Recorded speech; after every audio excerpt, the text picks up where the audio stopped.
Okay, so hello and welcome. This is Abhishek sir from Moody Commerce Academy and हमारा जो section C का practice हम कर रहे थे मार्वल का, उसमें से पेपर 1, 2, 3 है ना, दो वीडियो के अंदर मैंने पेपर 1, 2, 3 आपको कवर करवा के दे दिया हूँ, है ना। रात के टाइम पे मैंने आपको एक वीडियो अपलोड किया होगा, सुबह 5 बजे अपलोड हुआ होगा, जिसमें आपको फोर फीचर, री इशू, कॉल सिनेरियो, सारे कॉन्सेप्ट एक साथ क्वेश्चन में करने वाला वो भी वीडियो मैंने अपलोड कर दिया। ठीक है, बीच बीच में ऐसे वीडियोस अपलोड होते रहेंगे, लेकिन हमारा जो मेन चीज चल रहा है वो है हमारा मार्वल सॉल्यूशन, है ना, उस पे हमारा फोकस है, जिसमें से आज डे 6 का वीडियो जिसपे हमारा फोकस रहेगा कि सेक्शन सी के दो पेपर को कवर करें अपन। ठीक है, चलिए शुरू करते हैं पेपर नंबर 4। पेपर 3 तक हमने कंप्लीट किया था, आज हम शुरू करेंगे पेपर 4 से, है ना। आप अपने बुक में मैच कर लीजिएगा, मार्वल बुक में। देखिए, आपको ऐसा लग रहा होगा कि आपके 2 मार्वल है, लेकिन एक्चुअल में 2 मार्वल है नहीं आपके, है ना, मार्वल एक ही है, बस पेपर इधर उधर है ना। तो पेपर इधर उधर मैच कर लीजिएगा कि कौन सा पेपर है। मैं नाम पढ़ लेता हूं, पायल, श्वेता एंड उन्नति। ठीक है, आप अपने हिसाब से उसमें जाके चेक कर लीजिए सेक्शन सी में कौन सा पेपर है आपका, है ना, क्योंकि पेपर इधर उधर है। मेरे पास जो मार्वल है उसमें शायद कोई और पेपर हो सकता है, आपके पास जो मार्वल है उसमें कोई और पेपर नंबर हो सकते हैं। ठीक है, चलिए जो क्वेश्चन गिवन है उसके थ्रू हम बढ़ते हैं। लिखा है पायल, श्वेता एंड उन्नति। पायल, श्वेता एंड उन्नति, ये 3 पार्टनर हैं और तीनों पार्टनर का रेशियो गिवन है 3:2:4। ध्यान से समझेंगे बिल्कुल। आगे लिखा है manager is to be paid 10% commission. जो कंपनी का मैनेजर है उसको बोला गया है कि भाई तुमको 10% कमीशन दिया जाएगा, बराबर। अगर मुझे डिविजिबल प्रॉफिट पता चल जाए तो 10% कमीशन देना मेरे लिए आसान है ना। लेकिन अगर कभी कभी टोटल प्रॉफिट पता चलता है ना तो फंस जाते हो। वैसे क्वेश्चंस आएंगे तो मैं आपको कराऊंगा। फिलहाल आप ये समझते चलिए, पायल, श्वेता एंड उन्नति दिया हुआ रेशियो, मैनेजर को 10% कमीशन देना है। देन आगे बढ़ेंगे कि यहां लिखा है the share of profit of Shweta is ₹30,000। ध्यान देंगे, श्वेता का प्रॉफिट में जो शेयर है वो कितना है, 30,000 रुपया। ये हमको बता दिया गया, बराबर। जब हमको डायरेक्टली कोई पार्टनर का प्रॉफिट दे देता है ना तो उसके थ्रू हम आसानी से डिविजिबल प्रॉफिट निकाल सकते हैं। ठीक है, बहुत ही आसान रहता है डिविजिबल प्रॉफिट निकालना। देखिए कैसे, श्वेता का रेशियो कितना था, 3, 2, 5, 4, 9। Shweta share is equal to 2/9, बराबर। देखिए क्वेश्चन सेम ही रहता है, बस नाम ये सारी थोड़े थोड़े चेंजेस आपको देखने को मिलते हैं। श्वेता का रेशियो कितना, 2/9, मतलब 9 हिस्सा हुआ था, जिसमें श्वेता को कितना हिस्सा मिल रहा है, 2 हिस्सा, और वो 2 हिस्से का वैल्यू है 30,000। यहां साइड में लिख लेता हूं मैं, ये 2 हिस्से का वैल्यू कितना दिया है, 30,000। इसके पास 2 शेयर था तो इसको कितना रुपया मिल रहा था, 30,000। तो टोटल कितना था, 9, है ना। तो 9 का वैल्यू कितना, इसके थ्रू हमको क्या पता चल जाएगा, डिविजिबल प्रॉफिट। मैं यहां लिखूंगा divisible profit is equal to, Marvel solution में सिर्फ आप वो मत सीखो कि हाँ इसका कैलकुलेशन तो मुझे आता है, कैसे करना है वो भी एक इंपॉर्टेंट पार्ट होता है आपके लिए। ठीक है, divisible profit 30,000 into 9 divide by 2 करेंगे, कितना आएगा ये, 15,000 इंटू 9 करेंगे तो 1,35,000। ये हमारा क्या आ गया सर, डिविजिबल प्रॉफिट आ गया। मैनेजर को कमीशन देना था, नीचे लिखेंगे manager commission is equal to divisible profit into 10%। Manager को कमीशन 10% देना था ना, तो डिविजिबल प्रॉफिट पे हम 10% देंगे, 1,35,000 इंटू 10%। आपका आंसर आ जाएगा, मैनेजर को कमीशन मिला है 13,500 रुपीज। आई होप कि ये कॉन्सेप्ट क्लियर होगा आपको। बढ़ेंगे अगले क्वेश्चन की तरफ, 32nd।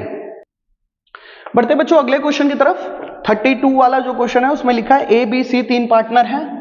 ये क्वेश्चन तो मैंने आपको बिंदास बोल के रखा है कि ये क्वेश्चन तो आपको आना ही चाहिए। इतनी बार प्रैक्टिस कर लो ना चीजों को कि आपको एकदम सारी चीजें आ जाए, है ना। इसलिए मैं मार्वल प्रैक्टिस शुरू करवाया, ताकि एक एक क्वेश्चन को आप बार बार देखोगे ना तो आपके दिमाग में फिट हो जाएगा। कई बच्चे ऐसे होते हैं ना कि जो क्वेश्चन आ गया ना तो छोड़ दो, एक बार करके हो गया, लेकिन अचानक से उनको जब दिखता है तो ऐसा लगता है यार ये छूट रहा है, वो छूट रहा है। प्रैक्टिस इतनी बार कर लो कि एकदम दिमाग में फिट हो जाए, है ना। ए बी सी 3 पार्टनर है, उनका पहले रेशियो था 1:1:1। उन्होंने डिसाइड किया कि हम अब रेशियो रखेंगे, कितना डिसाइड किया है उन्होंने, न्यू रेशियो 1:3:3। बराबर। डिटरमाइन क्या फाइंड करने बोला है, find out gain ratio. Gain का फॉर्मूला हम लिखेंगे, गेन का formula new share minus old share. किस तरीके से हम कैलकुलेशन शो करेंगे एग्जाम में, वो भी आपके लिए बहुत इंपॉर्टेंट रोल प्ले करेगा भाई। तो ध्यान से गेन का पहले फॉर्मूला लिख देंगे, फिर हम यहां लिखेंगे A's gain is equal to new share minus old share. New share कितना है इसका 1/7 माइनस 1/3। न्यू शेयर है 1/7, ओल्ड शेयर है 1/3। देखिए 3 में से एक हिस्सा इसका है और न्यू में है 7 में से एक हिस्सा है, बराबर। उसके बाद ए के बाद हम बी का गेन निकालेंगे। B's gain is equal to 3/7 minus 1/3। C's gain is equal to, अब आप बता सकते हैं 3/7 माइनस 1/3। सबका सॉल्यूशन कर लेते हैं। 7 3 जा 21, 3 1 जा 3 और 7 1 जा 7। ये हो जाएगा हमारा -4/7। सबको मार्क करते चलेंगे अच्छी तरीके से। 3 3 जा 9 माइनस 7 दैट मीन्स 2/7। तीसरा जो दिया है 7 3 जा 21, 3 3 जा 9 और 7 1 जा 7। ये क्या हो जाएगा 2/7, है ना।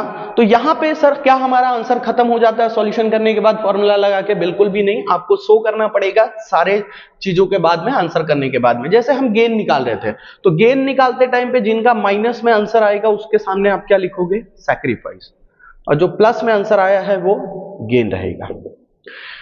आई होप कि लॉजिक क्लियर है आपको, है ना। बढ़ेंगे अगले क्वेश्चन की तरफ। क्वेश्चन नंबर 33, मिटा रहा हूं इसको।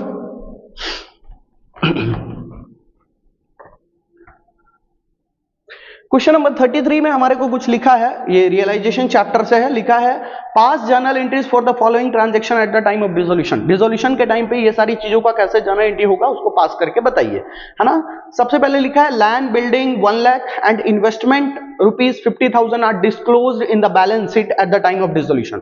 डिसोल्यूशन के टाइम पे हमारे पास लैंड बिल्डिंग की वैल्यू कुछ है और दूसरा किस चीज का वैल्यू गिवन है, इन्वेस्टमेंट का वैल्यू गिवन है, ठीक है। तो उसको पहले शो करेंगे हम। तो पहला एंट्री क्या होगा भाई, पहले उसको शो करने का एंट्री होगा। यह है हमारा आंसर नंबर 33, है ना, आंसर नंबर 33, ठीक है। पहले शो करते हैं, शो करने का एंट्री होता है रिवैल्यूएशन अकाउंट डेबिट। पहले वीडियो में मैंने इसको डिटेल में डिस्कस किया था कि एसेट को शो कैसे करते हैं और लायबिलिटी को शो कैसे करते हैं। फिर दूसरा एंट्री कैसा होता है, revaluation account debit, sorry revaluation लिख दिया, realisation account debit, realisation account debit 2। जितने भी एसेट हैं उसके बारे में लिख देंगे। लिखेंगे land and building account, land and building account. एक और एसेट है जिसका नाम है इन्वेस्टमेंट, 2 इन्वेस्टमेंट अकाउंट, बराबर है। लैंड एंड बिल्डिंग अकाउंट और 2 इन्वेस्टमेंट अकाउंट। कितने कितने का था भाई, 1 लाख का हमारे पास लैंड एंड बिल्डिंग था और 50,000 का हमारे पास इन्वेस्टमेंट था। इसको हमने 1,50,000 करके लिख दिया। पहला एंट्री क्लियर सबको। दूसरा एंट्री क्या होता है सर एसेट का, या तो उसको बेचा जाएगा, बेच के रियलाइज किया जाएगा, पैसा लाया जाएगा, या तो उसको कोई पार्टनर लेके जाएगा, है ना। तो दूसरा एंट्री के टाइम पे रियलाइजेशन को शांति से जाके आप क्रेडिट में पहले लिख दो, रियलाइजेशन अकाउंट। दूसरा एंट्री के टाइम पे हम क्या करते हैं, रियलाइजेशन को शांति से क्रेडिट करने, पहले असेट को पहले रिकॉर्ड कर देंगे। देन रिकॉर्ड करने के बाद दूसरा जो फेस होता है उसमें या तो मेरा जो भी असेट है वो या तो बिकेगा या तो कोई पार्टनर लेके जाएगा, है ना। ये क्वेश्चन में पढ़ते हैं कि क्या हो रहा है। देखिए क्या लिखा है, ₹80,000 and 60,000 are realised respectively from them. Realise का मतलब क्या, बेच के मिला, मतलब उसको बेचा तो 80,000 और कितना 60,000, है ना। तो मतलब बेचा जा रहा है तो हम उसके सामने रियलाइजेशन के सामने क्या लिखेंगे, कैश अकाउंट डेबिट। आई होप लॉजिक क्लियर हो रहा है। ओके, कितना रुपया मिला है मेरे को टोटल, 1,40,000, 1,40,000। बेचते टाइम पे या तो पार्टनर लेके जाता है तो उस टाइम पे हमको लैंड बिल्डिंग या जो भी एसेट है उसको मेंशन करने की जरूरत नहीं होती है। डायरेक्टली ये एंट्री होगा कि क्रेडिट में आप जस्ट रियलाइजेशन यहाँ डेबिट था, दूसरे में क्रेडिट कर देंगे। एंड अगर पार्टनर लेके जाएगा तो यहाँ पार्टनर्स कैपिटल अकाउंट लिखेंगे, अगर बिकेगा तो कैश अकाउंट डेबिट करेंगे। आई होप लॉजिक क्लियर है, ठीक है। ये हो गया हमारा पहले का आंसर। मिटाता हूं दूसरा क्वेश्चन, क्योंकि ऐसे क्वेश्चन जब बनते हैं तो 3 क्वेश्चन पूछा जाता है इसमें। दूसरा क्वेश्चन क्या है सर इसमें, 33 में बोला है कि eight the time of dissolution of the firm the value of machinery was ₹70,000। ये भी असेट है, मशीनरी असेट होता है। तो पहला एंट्री इसका realisation account debit, realisation account debit to machinery account, to machinery account. कितना था वैल्यू इसका? 70,000 लिख लेंगे, वैल्यू है 70,000 बराबर। देन अब हुआ क्या है ये एसेट के साथ वो देख लेते हैं। It is taken by one partner for ₹78,000। दूसरा एंट्री में हम जाके बिंदास क्या लिख देते हैं, पहले क्रेडिट में लिख देंगे टू रियलाइजेशन अकाउंट। देखो ना यहां पे डेबिट हुआ था तो यहां पे क्या हो जाएगा, रियलाइजेशन अकाउंट कहां आ जाएगा, क्रेडिट में। अगर बिकता तो डेबिट में लिखते हैं हम कैश अकाउंट, लेकिन पार्टनर लेके जा रहा है तो यहां पे हम लिखेंगे पार्टनर्स कैपिटल अकाउंट डेबिट। नाम नहीं दिया है इसलिए मैं पार्टनर्स कैपिटल अकाउंट डेबिट कर रहा हूं। 78,000 के वैल्यू पे वो लेके जा रहा है, 78,000। ये है 33 का दूसरा क्वेश्चन, दैट इज बी। सी वाला क्वेश्चन यही कर देता हूं मैं, है ना। क्या लिखा है सर?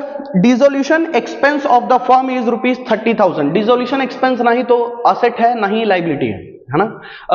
असेट और लाइबिलिटीज के दो एंट्रीज होते हैं, बाकी डिसोल्यूशन एक्सपेंस पेमेंट हुआ है ना तो डायरेक्टली एक्सपेंस और इनकम के केस में सिर्फ कैश पे ध्यान देने का। किस पे ध्यान देने का? कैश पे। मान लो बैड डेट रिटर्न का पैसा आ रहा है, कैश पे फोकस करने का। डिसोल्यूशन एक्सपेंस हम भर रहे हैं, कैश पे फोकस करने का। अच्छा पैसा आएगा कि जाएगा? आप सोच के देखो, डिसोल्यूशन एक्सपेंस भरा है तो पैसा आएगा या जाएगा? जाहिर सी बात है पैसा जाएगा। टू कैश अकाउंट, पैसा आता है तो कैश अकाउंट डेबिट, जाता है तो कैश अकाउंट क्रेडिट। और डेबिट में लिख देंगे हम realisation account debit. Very important question है, इसको ध्यान से रखना। एक्सपेंस का पेमेंट किया हमने डिसोल्यूशन एक्सपेंस का, तो इसका जाना एंट्री ये होगा, realisation account debit to cash account. Amount कितना दिया है? 30,000 लिख लेंगे हम, 30,000 कंप्लीटेड। 33 का तीनों क्वेश्चन हमारा कंप्लीट हो गया, है ना। पहला लैंड एंड बिल्डिंग वाला था, दूसरा मशीनरी वाला था, तीसरा ये है। आपको कोई भी चीज में ऐसा लगे कि सर एक लंबा वीडियो बना दो, जैसे डिसोल्यूशन चैप्टर पे चाहिए, लेकिन जरूरत नहीं पड़ेगा क्योंकि मैं थ्योरी के साथ सॉल्यूशन करा रहा हूं। जितना मार्वल में है ना उसके अलावा चैप्टर में से कुछ भी नहीं पूछा जाएगा, ये मेरी गारंटी है ना। आप जब एग्जाम देने जाओगे ना तब आप मेरे को जरूर याद करोगे कि हाँ सर ने करवाया था और वो 100% सारी चीजें आई है, ठीक है। नेक्स्ट क्वेश्चन पे बढ़ते हैं। अभी तक हमने 3 क्वेश्चन कर लिया, ये चैप्टर से मतलब सेक्शन सी से हमको 4 क्वेश्चन करने पड़ते हैं, ठीक है। मैं आपको 5 क्वेश्चन का प्रैक्टिस करा रहा हूं, लेकिन कुछ कुछ पेपर में 4 क्वेश्चन का प्रैक्टिस कराऊंगा, ठीक है। अगले क्वेश्चन पे बढ़ते हैं, आंसर नंबर 34, जिसमें लिखा है short note on realisation account. Short note on realisation account. याद है मैंने आपको इसका नोट्स कल के वीडियो में प्रोवाइड किया था, रियलाइजेशन अकाउंट का नोट्स प्रोवाइड किया था। उसको मैंने बोला था अच्छे से कर लेना, वो 3 मार्क्स आपको दिलवा देगा, बराबर। रियलाइजेशन अकाउंट का मैंने नोट्स दिया आपको। सबसे पहले तो मैं आपको रिकॉल करवा देता हूं, रियलाइजेशन अकाउंट का 3 पैराग्राफ में आपको आंसर बनवाया था, है ना। देखिए रियलाइजेशन अकाउंट क्यों कौन से टाइम पे बनाया जाता है? तो डिसोल्यूशन के टाइम पे बनाया जाता है for dispose of assets and payment of liabilities. याद है, सिर्फ मैं आपको रिकॉल करवा रहा हूं भाई। ये वाला आंसर मैं वापस नहीं लिखूंगा बोर्ड पे, बार बार एक ही क्वेश्चन को सॉल्व नहीं कराऊंगा, है ना। थियरी की चीजें आपने लिख के रखा है, उसको जाकर फटाक से नजर में घुमा लेना, है ना। रियलाइजेशन अकाउंट में कैसा होता है? डिसोल्यूशन के टाइम पे बनाया जाता है। An account which is prepared eight the time of dissolution for what purpose? For dispose of asset and payment of liabilities. I hope clear है। दूसरा पैराग्राफ में लिखाया था मैंने कि अगर असेट का पैसा आ रहा है ना, तो कैसा? असेट का पैसा आता है तो कैसा लिखते हैं? कैश अकाउंट डेबिट होता है एंड रियलाइजेशन अकाउंट क्रेडिट होता है। यही होता है ना। असेट बेचने पे जब पैसा आता है तो इसी तरीके से जाना एंट्री होता है, कैश अकाउंट डेबिट होता है, रियलाइजेशन अकाउंट क्रेडिट होता है। दूसरा कॉन्सेप्ट लाया था मैंने लाइबिलिटी का। अगर लाइबिलिटी का पेमेंट करते हैं तो कैश अकाउंट क्रेडिटेड होगा और रियलाइजेशन अकाउंट डेबिट होगा। ये पेमेंट ऑफ लाइबिलिटीज का है, ठीक है। ये लाइबिलिटीज के पेमेंट का है, ये असेट को बेच के पैसा आने का है। तीसरा पैराग्राफ में हमने क्या डिस्कस किया था कि जब रियलाइजेशन अकाउंट को टैली किया जाएगा तो या तो उसमें प्रॉफिट होगा या तो लॉस होगा। जो भी होगा वो पार्टनर्स में क्या कर दिया जाएगा?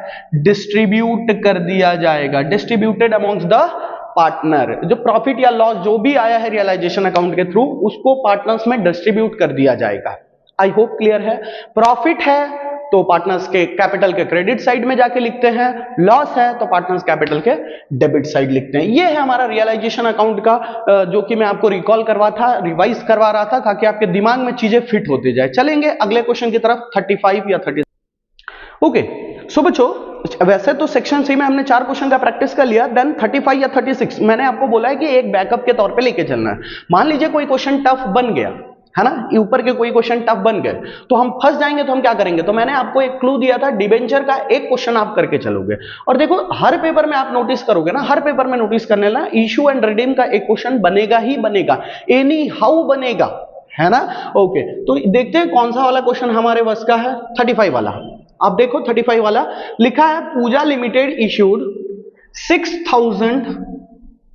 6,000 डिबेंचर ऑफ ₹100 ईच। मैंने नोट्स बनाने का तरीका आपको बता दिया है ताकि चीजें आसान रहे, है ना। और ये प्रोसेस होता है, इधर पे इशू और इधर पे क्या रहेगा? रिडीम।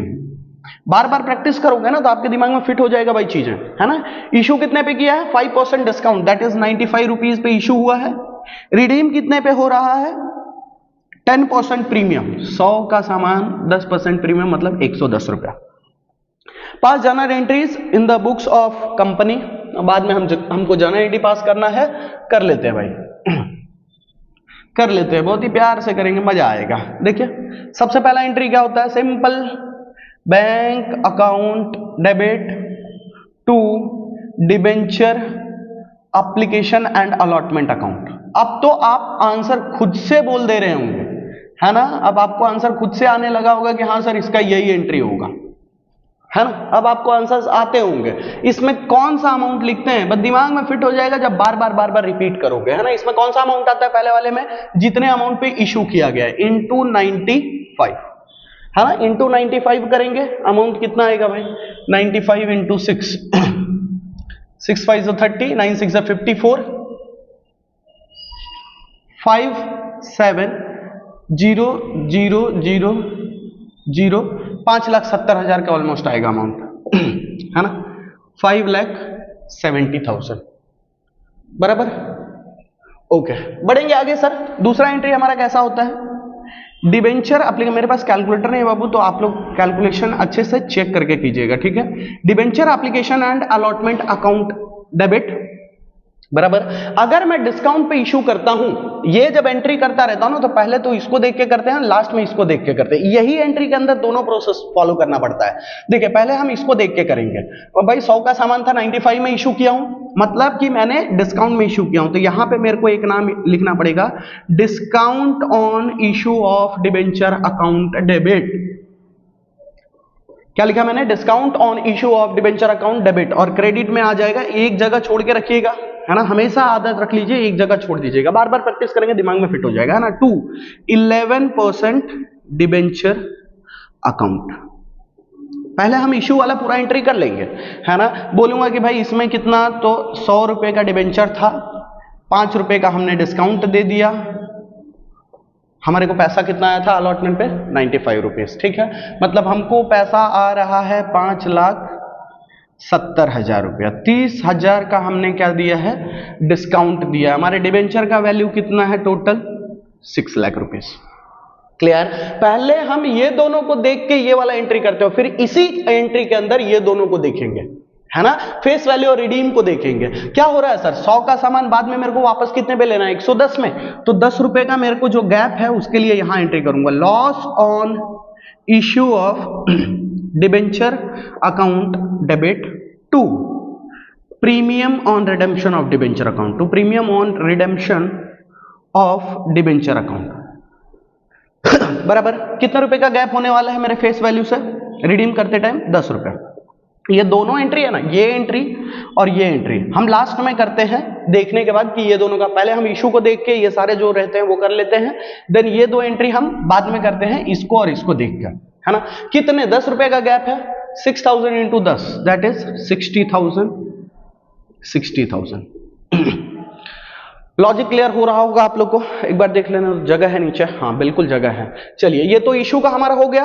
अब करेंगे हम एंट्री किसकी एंट्री करेंगे? रिडीम का, है ना। तो रिडीम करते टाइम पे मैंने आपको क्लू दिया था कि सबसे पहले क्रेडिट में जाके आप क्या लिखोगे? To debenture holder account, to debenture holder account. Redeem कितने में कर रहे हैं हम सर? 110 पे, 110।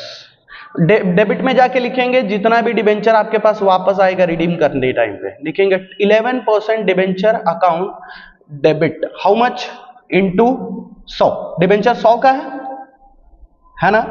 तो बात यहां यह है कि जब डिबेंचर 100 का है तो डिबेंचर होल्डर को 110 क्यों देना पड़ रहा है? तो यहां पे मैं लिखूंगा एक और नाम, premium on redemption of debenture account debit into 10। Clear? यहां पे मैं अमाउंट लिखूंगा 6,60,000, प्रीमियम में लिखूंगा 60,000 और डिबेंचर में लिखूंगा 6 लाख। देन लास्ट एंट्री हमारा क्या होता है? पेमेंट का होता है, जिसको हम सिंपल सा लिखते हैं debenture holder account debit to bank account, और जो 6,60,000 उसको पेमेंट करना है वो हम कर देंगे debenture holders account debit to bank account. I hope logic clear है। इसका प्रैक्टिस अपन बहुत बार कर चुके हैं, तो आपके दिमाग में धीरे धीरे ना चीजें फिट हो जाएगी और ये क्वेश्चन तय हो जाएगा। तो सेक्शन सी में से ना 2 क्वेश्चन तो आपके दिमाग में तय हो चुका है कि ये तो आएगा तो कर ही डालूंगा। एक तो गेन और सैक्रिफाइस वाला, है ना। कितना भी बच्चा एकदम कमजोर हो आप फिर भी मतलब 3 मार्क्स इधर और 3 मार्क्स इधर, 6 मार्क्स तो आप एकदम कंफर्म करके चल रहे हो, है ना, एकदम कंफर्म करके चल रहे हो। धीरे धीरे है ना सारी चीजें आपको कंफर्म हो जाएगी। हाँ अब सर टेंशन नहीं है ना, सेक्शन सी के सारे क्वेश्चन हम सॉल्व कर लेंगे, आपके दिमाग में पूरी तरीके से फिट करवा दूंगा मैं। बढ़ेंगे अगले पेपर की तरफ हम। सो बच्चों आइए बढ़ते हैं अगले पेपर की तरफ, पेपर नंबर 5, है ना, पेपर नंबर 5, जिसमें लिखा है Jay and Ajay are partner of a firm, their capital is 3:2। ध्यान से समझेंगे, थोड़ा क्वेश्चन आपको घुमा सकता है, मैं घूमने नहीं दूंगा, हाँ मैं एकदम लॉजिक क्लियर करके चलूंगा आपको। इनका जो है 3:2 दिया है। फिर बोला जय इज टू बी पेड, जय जो पार्टनर है मे भी वो कंपनी में कुछ एक्स्ट्रा काम करता होगा, तो उसको क्या है ना 8% कमीशन हमको प्रोवाइड करना है। कितना परसेंट कमीशन प्रोवाइड करना है हमको? 8% कमीशन प्रोवाइड करना है after deduction of such commission, ठीक है। What amount will be receive by Jay if profit for the year is 96,876। अगर प्रॉफिट कंपनी का कितना है 96,876। देखिए थोड़ा कैलकुलेशन में मुझे यहाँ पे दिक्कत आ सकता है because I don't have calculator right now, तो थोड़ा सा दिक्कत आ सकता है, तो थोड़ा टाइम जाएगा, इशू होगा थोड़ा, है ना। देख लेते हैं जय विजय 2 पार्टनर, जो गिवन है उसको देख लेते हैं। जय विजय 2 पार्टनर है, जय को 8% कमीशन मिलना है, ठीक है। और टोटल प्रॉफिट, डिविजिबल प्रॉफिट नहीं दिया हमको, टोटल प्रॉफिट दिया। टोटल प्रॉफिट कितना दिया है कि भाई 96,876। तो मुझे ये बताओ कि इसमें क्वेश्चन पूछा गया है कि what amount will be received by जय, तो जय को कितना अमाउंट रिसीव होगा वो चीज बताओ, बराबर। देखते हैं जय को 2 अमाउंट रिसीव होने वाला है, एक तो प्रॉफिट का हिस्सा मिलेगा इसको और दूसरा कमीशन का हिस्सा मिलेगा, है ना। पार्टनर है तो प्रॉफिट तो मिलेगा ही मिलेगा, और एक्स्ट्रा काम करता है इसीलिए इसको कमीशन भी देना है हमको 8%। यहां तक क्लियर? ओके। तो ये जो प्रॉफिट का पैसा दिया है, तो कंपनी में कैसा होता है ना कि मान लीजिए जो भी प्रॉफिट हुआ है तो वो प्रॉफिट के पैसे में से ना पहले कमीशन दिया जाता है, बाद में जो डिविजिबल प्रॉफिट बचता है उसको कंपनी क्या करती है डिस्ट्रीब्यूट कर लेते हैं, पार्टनर्स आपस में डिस्ट्रीब्यूट कर लेते हैं। तो अगर डिविजिबल प्रॉफिट कहीं पे लिख के रखिए, डिविजिबल प्रॉफिट हमेशा 100% होता है। नोट्स बनाइए मेरे साथ, डिविजिबल प्रॉफिट हमेशा कितना परसेंट होता है? 100% होता है। मतलब जो प्रॉफिट ये दोनों में बंटने वाला है ना वो कितना परसेंट रहेगा? 100%, बराबर। तो अगर मुझे बोल दिया कि जय को 8% कमीशन देना बाकी है अभी और प्रॉफिट दिया है 96,876, तो क्या मैं ये चीज बोल सकता हूं कि इसका जो वैल्यू है वो कितना है? 108% है। इसका वैल्यू कितना है? 108%, क्योंकि 100% इसके अंदर इंक्लूडेड है डिविजिबल प्रॉफिट, और इसके अंदर यह भी है कि जय को जो 8% कमीशन देना है ना वो भी। तो मैं बोल सकता हूं क्या कि 108% का वैल्यू दिया है 96,876। आई होप लॉजिक क्लियर हुआ होगा। तो भाई 100% का वैल्यू कितना, मतलब डिविजिबल प्रॉफिट का वैल्यू कितना, डिविजिबल प्रॉफिट का वैल्यू कितना, है ना, क्योंकि 100% डिविजिबल प्रॉफिट कितना होता है 100%। ओके, बढ़ेंगे कि मेरे को ये टोटल प्रॉफिट दिया, मैं सोचा कि ये बांटने वाला प्रॉफिट है क्या, तो मेरे को मैनेजर आके बोलता नहीं सर जय सर को अभी 8% कमीशन देना बाकी है। मैंने बोला ठीक है, मतलब ये 100% नहीं है, अभी ये कितना है 108% है, तो मैं लिख दिया 108% का वैल्यू 96,876 दिया है, तो डिविजिबल प्रॉफिट का वैल्यू कितना, देखिए निकालेंगे अपन, ध्यान से समझते चलेंगे। हाँ, 96,876 इंटू 100 डिवाइड बाय 108।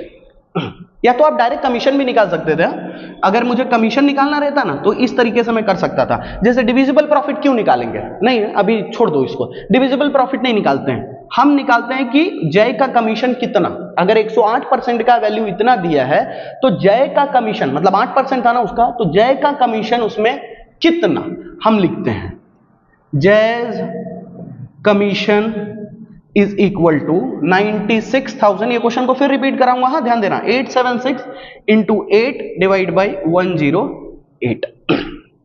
देख लीजिए भाई ध्यान से, है ना। ये क्या हुआ भाई कि हमने जय का कमीशन निकाल लेंगे पहले, फिर जय का कमीशन निकाल लेंगे ना, तो बाद में हमको जो भी टोटल में से है वो जय का कमीशन माइनस करेंगे तो हमको डिविजिबल प्रॉफिट मिल जाएगा आसानी से। ठीक है, चलिए मैं इसका कैलकुलेशन कर लेता हूं, आप भी कर लीजिए, मैं वीडियो रोक रहा हूं थोड़ा। ओके, सो बच्चों देखिए ये कैलकुलेशन कर लिया, आप तो कैलकुलेटर है तो डायरेक्टली ये दोनों मल्टीप्लाई करके डिवाइड बाय 108 कर देंगे तो आ जाएगा, मेरे पास कैलकुलेटर नहीं था, है ना। तो ये हमारा क्या आ गया 7176, क्या आ गया हमारा जय का कमीशन, 8% था जय का कमीशन, तो जय का कमीशन आ गया हमारा 7176 बराबर। ओके, चलिए यहां पे लिखते हैं हम टोटल प्रॉफिट माइनस कमीशन। अगर मैं टोटल प्रॉफिट में से कमीशन हटा दूं, कमीशन का वैल्यू आ गया ना हमारा 7176, तो हम लिखेंगे यहां पे 96876 माइनस 7176 है ना। तो ये जो आ जाएगा हमारे को डिविजिबल प्रॉफिट मिल जाएगा कि नहीं। टोटल प्रॉफिट में से अगर मैं जय का कमीशन हटा दूं, हमने तो पहले किस पे काम किया कि भाई जय का कमीशन कितना देना है, अब दे देंगे, देने के बाद जो पैसा बचेगा ये दोनों पार्टनर में बढ़ जाएगा, है ना। देखो जय को कमीशन मिल गया 7176, इसको तो कुछ कमीशन नहीं मिलने वाला था, है ना। तो 96876 में से 7176 माइनस कर लेते हैं, तो बच्चों देखेंगे तो ये टोटल प्रॉफिट में से कमीशन मैंने माइनस कर दिया तो कितना रुपया बचा है 89,700। अब मुझसे जो भी पूछे, वो हो सकता है पूछ ले कि जय का प्रॉफिट का हिस्सा क्या है, विजय का प्रॉफिट का हिस्सा क्या है, लेकिन सामने वाले ने मुझसे क्या क्वेश्चन पूछा कि जय को टोटल पैसा कितना मिला, तो टोटल कितना मिलेगा, कमीशन और प्रॉफिट मिला के मिलेगा ना। तो जो डिविजिबल प्रॉफिट है उसके थ्रू पहले बांट लेते हैं, Jay's profit is equal to divisible profit कितना बचा है 89,700 इंटू क्या हिस्सा था भाई 3/5 ना, 3/5 बराबर। कट कर लेते हैं, 5 1 जा 5 बचा यहां कितना 3 है ना, 5 7 जा 35 बचा यहां पे 4, देन 5 9 जा 45 बराबर, 5 9 जा 45 बचा 4, देन 5 4 जा 20, 19740 आंसर आएगा 19740। ये दोनों को टोटल कर दो, पता चल जाएगा कि जय को टोटल पैसा कितना मिलेगा। क्या किया हमने, है ना, क्या किया वो थोड़ा समझ लें। क्या ये टोटल प्रॉफिट, टोटल जय को कितना मिलेगा वो पता चलेगा। देखिए हमने क्या किया, हमको क्वेश्चन गिवन था कि भाई जय विजय का ये रेशियो है बराबर, देन हमको प्रॉफिट दिया 96,876 जिसमें बोला गया कि जय का कमीशन भी है 8% का बराबर है। तो कुछ बुद्धिमान लोग होते हैं ना, ये प्रॉफिट में से तुरंत 8% निकाल देंगे, नहीं भाई ये डिविजिबल प्रॉफिट नहीं है, ये कौन सा प्रॉफिट है, टोटल प्रॉफिट है ना। टोटल प्रॉफिट दिया, जब भी आपको टोटल प्रॉफिट दिया जाता है ना तो उसमें आपको वैल्यू निकालने पड़ते हैं। तो मैंने बोला कि भाई इसके अंदर एक तो डिविजिबल प्रॉफिट भी है, मतलब दोनों में कितना बटने वाला है वो भी अमाउंट है, और प्लस जय को जितना कमीशन जाना है वो भी अमाउंट है। तो मैंने इसको कंसिडर किया कि भाई ये वैल्यू मेरे लिए कितना है 108%। तो 108% का वैल्यू गिवन है 96,876, तो मैं 8% कमीशन का वैल्यू निकाल सकता हूं कि नहीं। तो 8% का वैल्यू कितना, मतलब जय का कमीशन कितना, फिर उसी को मैंने कैलकुलेशन बेस पे लेके गए, ये दोनों मल्टीप्लाई डिवाइड बाय 108, तो हमारा है कि जय का कमीशन कितना है 1.76। फिर हम गए कि भाई टोटल प्रॉफिट में से, मतलब ये अमाउंट में से जय का कमीशन हटा दो तो क्या बच जाएगा हमारे को, डिविजिबल प्रॉफिट बच जाएगा, जो कि ये दोनों पार्टनर में बंटना है। देन जो अमाउंट आया था उसको मैंने दोनों पार्टनर में बांटने की तो जरूरत नहीं थी, क्योंकि प्रॉफिट हमको खाली जय का पैसा पूछा है ना, तो जय का कितना रहेगा हिस्सा प्रॉफिट का वो हम निकाल लेंगे, है ना। ये 19,790 नहीं आएगा, ये कुछ और अमाउंट आएगा, आप देख लीजिएगा। ये था इंटू 3 करना था ना, तो इंटू 3 करेंगे तो यहां पे जो अमाउंट आएगा ये दोनों अमाउंट टोटल करके हमारा क्या आ जाएगा, जय का हिस्सेदारी। ठीक है, कैलकुलेशन आप कर लीजिएगा भाई, कल से कोशिश करूंगा कि कैलकुलेटर मेरे साथ रखूं, है ना। मार्बल का सॉल्यूशन जब करवाऊंगा तो कैलकुलेट, क्योंकि कैलकुलेशन के कारण बहुत सारा टाइम रुक जाता है अपना, है ना। बढ़ेंगे अगले क्वेश्चन की तरफ। ओके, बढ़ेंगे अगले क्वेश्चन की तरफ। ये मार्बल पेपर में से मैं सिर्फ 4 ही क्वेश्चन कराने वाला हूं, जितना हमको बोर्ड के एग्जाम में लिखना रहता है सिर्फ उतना ही आंसर मैं कराऊंगा। ठीक है, ओके। 31 हो गया हमारा, 32 पे ध्यान देते हैं, है ना। 32 में क्या है भाई, संजू, रघु एंड राजू। संजू, रघु एंड राजू। सब चीज को मत पकड़ो, है ना, लेकिन जिस चीज को पकड़ो उसको पूरी तरीके से, परफेक्ट तरीके से पकड़ो, है ना। ये है चीज आपको एग्जाम में आगे रखेगी। ठीक है, 1:2:2 है, 1:2:2। देन न्यू रेशियो दिया है 3:2:1। निकालना है, find the sacrifice ratio of partner, है ना। सैक्रिफाइस रेशियो ऑफ पार्टनर निकालना है। ओल्ड रेशियो गिवन है, न्यू रेशियो हमको बता दिया इतना होने वाला है। सैक्रिफाइस का फॉर्मूला लिखेंगे, वीडियो बहुत लंबा हो रहा है, देखते हैं फटाफट खींचने की कोशिश करते हैं। सैक्रिफाइस का फॉर्मूला क्या होता है sir, old share minus new share, बराबर है। संजू का सैक्रिफाइस निकालेंगे, Sanju sacrifice is equal to old share कितना है 1/5 माइनस न्यू शेयर कितना है 3/6। संजू के बाद रघु, रघु का ओल्ड शेयर है 2/5, न्यू शेयर है 2/6 and third partner is Raju. इसमें भी कई बच्चे गलती कर देते हैं, ये है बहुत इजी क्वेश्चन, लेकिन इसमें भी कई बच्चे गलती कर देते हैं जल्दी जल्दी में। मत कीजिएगा जल्दी जल्दी में गलती, है ना, मिस्टेक आपका वहां पे अलाउ नहीं है भाई। 6×5 = 30, एक मिस्टेक और पूरा 3 मार्क्स गायब। 6×1 = 6, 5×3 = 15, -9/30 पहले वाले का आंसर आया। दूसरे वाले का 6×5 = 30, 6×2 = 12, 5×2 = 10, इसका आ गया हमारा 2/30। और तीसरे वाले का निकालेंगे 30, 6×2 = 12, 5×1 = 5, आएगा हमारा 7/30। सैक्रिफाइसिंग रेशियो निकाले थे कि गेन रेशियो, सैक्रिफाइस निकाले थे, तो जो माइनस में आया है वो गेन कर रहा है और जो प्लस में आया है वो क्या कर रहा है, सैक्रिफाइस, बराबर। ये हो गया हमारा 32 वाला क्वेश्चन। बढ़ते हैं 33rd वाले क्वेश्चन की तरफ। ये मार्बल के पेपर में से, पेपर नंबर 5 में से, जितना बोर्ड के एग्जाम में जरूरत है 4 क्वेश्चन करना है हमको, तो 4 ही क्वेश्चन करेंगे। ठीक है, इसमें कुछ क्वेश्चन ऐसे हैं जो क्रिटिकल है, जो अगर आपको वो चैप्टर नहीं आ रहे होंगे ना तो समझना थोड़ा मुश्किल हो जाएगा। ठीक है, चलिए बढ़ते हैं आगे।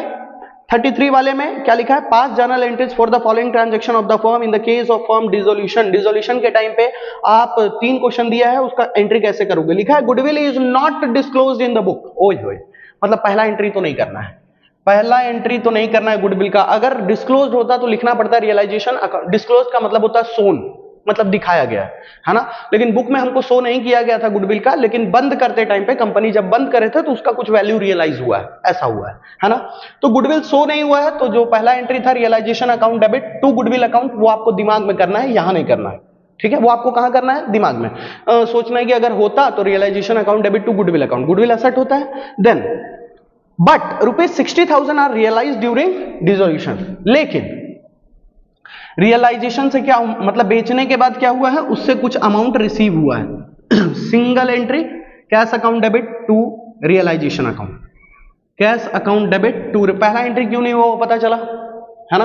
तो पहला एंट्री होता realisation account debit to goodwill account, दूसरा एंट्री होता टू रियलाइजेशन और कैश अकाउंट डेबिट। 60,000 रिसीव हुआ है तो 60,000 का हम रिकॉर्ड कर देंगे। ये हो गया हमारा नंबर ए। बी पे आते हैं। बी क्वेश्चन में लिखा the value of laptop is ₹45,000। अच्छा, बी का 1 में चलते हैं। लैपटॉप असेट होता है तो realisation account debit to laptop account, to laptop account. बच्चे अब इतने समझदार हो गए होंगे कि क्यों लिख रहा हूं, कैसे लिख रहा हूं, सब उनको समझ में आ रहा होगा। 45,000 45,000। असेट को लिखने का यही रिकॉर्ड होता है, असेट को शो करने का। दूसरा रिकॉर्ड क्या होता है सर, मैंने आपको बता के रखा है, क्रेडिट में जाके टू रियलाइजेशन लिख देना असेट के केस में। देखो पहले में रियलाइजेशन डेबिट होता है ना, दूसरे में रियलाइजेशन को किस में लिख दोगे, क्रेडिट में लिख दोगे। डेबिट में क्या लिखेंगे, अगर वो बिका है तो कैश अकाउंट डेबिट करेंगे, पार्टनर लेके गया तो क्या लिखेंगे, पार्टनर्स कैपिटल अकाउंट। ये क्वेश्चन में पार्टनर ही लेके जा रहा है, लिखेंगे पार्टनर्स कैपिटल अकाउंट डेबिट। कितने में लेके जा रहा है भाई, 35,000 लिखेंगे यहाँ, 35,000। आई होप कि लॉजिक क्लियर हो रहा होगा आपका। देन बढ़ते हैं सी की तरफ। ए बी सी 3 क्वेश्चन है इसमें, 33 वाले में 3 क्वेश्चन है, देन एक लास्ट क्वेश्चन करेंगे, फिर आज का वीडियो कंप्लीट करेंगे। Sundry creditors ₹80,000 paid at 25% discount. कहीं लिखा है क्या कि सन्ड्री क्रेडिटर को नहीं शो किया गया है बुक में, नहीं लिखा है, मतलब शोड है ना। तो ऐसे केस में हम क्या लिखते हैं, लायबिलिटी के केस में हम ऐसा लिखते हैं, creditors account debit to realisation account. पहला एंट्री ऐसा होता है, टू रियलाइजेशन अकाउंट, बराबर। ये हमने शो कर दिया, कितने का था भाई, 80,000 पहला एंट्री क्लियर हुआ। असेट के केस में हम लिखते हैं realisation account debit to asset account, liability के केस में लिखते हैं liability account debit to realisation account, clear. दूसरा एंट्री, या तो लायबिलिटी का कोई पेमेंट हुआ होगा या फिर लायबिलिटी कोई पार्टनर लेके चला गया होगा, है ना। तो पहला एंट्री में रियलाइजेशन क्रेडिट, तो दूसरा एंट्री में रियलाइजेशन क्या हो जाएगा, डेबिट, रियलाइजेशन अकाउंट डेबिट, बराबर। टू में क्या लिखेंगे, पेमेंट हुआ है तो टू कैश लिखेंगे, paid to cash account. 25% discount ना, 80,000 का 25% कितना होता है भाई, 20,000, तो 20,000 का डिस्काउंट मतलब 60,000 का पेमेंट हुआ है। 25% डिस्काउंट पे इसका पेमेंट किया गया है, मतलब 20,000 घटा के आप पेमेंट किए हो, तो realisation account debit to cash account 60,000। I hope कि ये क्लियर हो गया आपका आंसर नंबर 33। अब चॉइस करते हैं कि भाई चौथा क्वेश्चन हम क्या करने वाले हैं। बिल्कुल जैसे आप एग्जाम में करने वाले हो ना, चॉइस बिल्कुल उसी तरीके से। 34 थोड़ा सा घुमा फिरा लग रहा है, छोड़ देते हैं। 35 देख के ही मजा आ रहा है ना। ये तो अपना वाला क्वेश्चन है ना, ये अपना रडार वाला क्वेश्चन है। ये क्वेश्चन आपको खुद से करना है, जो क्वेश्चन मैं अभी आपको दे रहा हूं, और आप कर पाओगे, करना, प्रैक्टिस करना, हो जाएगा। नहीं होगा ना तो कमेंट में लिख देना नहीं हुआ, हो गया होगा ना तो आप बताना मुझे कि सर हो गया, मतलब मैं समझ जाऊंगा कि वो कॉन्सेप्ट आप कराने की जरूरत नहीं है। देखिए लिखा है कि मैं नोट्स बना के दे दे रहा हूं आपको, 14,000 equity share issue, sorry debenture issue किया गया है। डिबेंचर का नाम है 8% डिबेंचर, साइड में लिख देता हूं 8% डिबेंचर। डिबेंचर का नाम गठन क्या किया गया, 8% डिबेंचर, ठीक है। 14,000 डिबेंचर है, इसका फेस वैल्यू है 300 रुपीज। कितना फेस वैल्यू है, 300 एट अ प्रीमियम ऑफ 5%। 300 का 5% कितना होता है, 15 रुपया, मतलब इसको इशू किया गया है 315 रुपए पे। क्या आप कर पाएंगे इसको, देखते हैं। उसको रिडीम कितने पे किया जा रहा है, 330 रिडीम किया जा रहा है इसको 330 पे। इसका कैलकुलेशन आप कर लीजिएगा, और करने के बाद आप मुझे कमेंट में बताइएगा कि आप खुद से ट्राई कीजिएगा, है ना, खुद से ट्राई कीजिएगा। इतने बार हम ये क्वेश्चन कर चुके हैं, अब तो आपको आ जाना चाहिए। मैं ये मान के चलना चाहता हूं कि ये क्वेश्चन आपको पूरी तरीके से आ चुके हैं। इतनी बार प्रैक्टिस करो आप, है ना, प्रैक्टिस तगड़ा होना चाहिए आपका, है ना। चलिए, ये क्वेश्चन आपके काम के लिए, ये आपका होमवर्क है जिसको आपको करना रहेगा। और कभी भी आप मार्वल सॉल्यूशन लेके बैठ रहे हो ना, भीड़ भड़का में मत बैठो, एकदम शांति से एक जगह पकड़ो, है ना। रात का टाइम चुनो, सबसे मस्त रात का टाइम होता है, कोई डिस्टर्बेंस नहीं होता, घर वाले जब खा पी के सो गए, एकदम आराम कर रहे हैं सब, तब तुम्हारा काम शुरू होना चाहिए, ठीक है। उस टाइम पे तुम्हारा काम चलना चाहिए। ये होमवर्क है आपके लिए, है ना। साथ में थियरी का मैं होमवर्क दे रहा हूं आपको, जो कि आपको कंप्लीट करना रहेगा। आई होप कि जो मैंने एग्रीकल्चर सेक्टर का आपको वीडियो दिया था कि एग्रीकल्चर सेक्टर अभिषेक सर सर्च कीजिएगा, उसका वीडियो आप कंप्लीट कर चुके होंगे, मैं ये आशा करके चल रहा हूं, ठीक है। ओसी में एक चैप्टर है मार्केटिंग मैनेजमेंट। मार्केटिंग मैनेजमेंट आपका होमवर्क है भाई, ये है ना, ये आज का होमवर्क। वो पहले का होमवर्क था, ये आप कंप्लीट कर चुके होंगे। नहीं किए होंगे तो आपसे बड़ा जलील इंसान कोई नहीं है भाई, है ना, इतना दिन हो गया, 2 दिन हो गया ये होमवर्क दिए हुए, ठीक है। मार्केटिंग मैनेजमेंट, ये आपका होमवर्क है, सर्च करेंगे मार्केटिंग मैनेजमेंट, पीछे लिख देना अभिषेक सर, आ जाएगा। मार्केटिंग मैनेजमेंट के जितने भी क्वेश्चंस हैं उसको आप कंप्लीट कर लेना ये संडे के पहले, ठीक है। ये साथ साथ में चलते चलेगा ना आपका एक्स्ट्रा होमवर्क, तो दोनों साइड से प्रैक्टिस होता रहेगा। फिर जब हम ओसी पे मूव करेंगे तब आपको मजा आएगा करने में, क्योंकि सब आ रहा होगा आपको, ठीक है। चलिए, ये आपका होमवर्क है। और दूसरी चीज, वैसे तो शेयर नहीं करना चाहिए लेकिन मैं शेयर कर देता हूं, मैं आपको अपना पर्सनल व्हाट्सएप नंबर शेयर कर देता हूं। आपको अगर कोई भी एक्स्ट्रा रिगार्डिंग डाउट होगा, ये कॉलिंग नंबर नहीं है भाई, ये मेरा व्हाट्सएप नंबर है सिर्फ, ठीक है। कॉलिंग नंबर नहीं है, ये मेरा व्हाट्सएप नंबर है, तो वहां पे आप मुझे मैसेज कर सकते हो, लेकिन मेक श्योर आप वहां मेंशन कर देना कि मैं यूट्यूब को फॉलो करता हूं, ताकि मैं पहचान पाऊं कि हाँ भाई इनको रिप्लाई देना है या नहीं देना है, ठीक है। ये नंबर मेरा मार्क कर लीजिएगा, क्योंकि बोर्ड का एग्जाम आप दे रहे हो तो कई सारे गाइडेंस की जरूरत पड़ती है ना। बिना गाइडेंस के बोर्ड का एग्जाम देना बेवकूफी जैसा रहता है कि भाई मुझे पता ही नहीं कि कैसे चलना है, ठीक है। तो ये मैंने आपको नंबर लिखवा दिया है, ये मेरा व्हाट्सएप नंबर है, आप मुझे पर्सनली यहां पे मैसेज कर सकते हैं, लेकिन ओनली स्टडी रिगार्डिंग, आप कोई भी फाजलपंदी का मैसेज नहीं करेंगे वहां पे, ठीक है। मेक श्योर कि आपको ये चीज का ध्यान रखना है कि अगर आपको कोई चीज में कमी समझ में आ रही है, या तो सर मुझे ये नहीं समझ में आ रहा है लिखते कैसे हैं, क्या करते हैं सर, ये चैप्टर पे वीडियो बना, तो आप वहां पे भी मुझे व्हाट्सएप कर सकते हैं, ठीक है। चलिए, मिलेंगे अगले वीडियो में। ये था हमारा डे 6 या डे 7 का वीडियो, कौन सा था देख लेते हैं, वो तो अपलोड हो जाएगा, है ना। चलिए, मिलेंगे।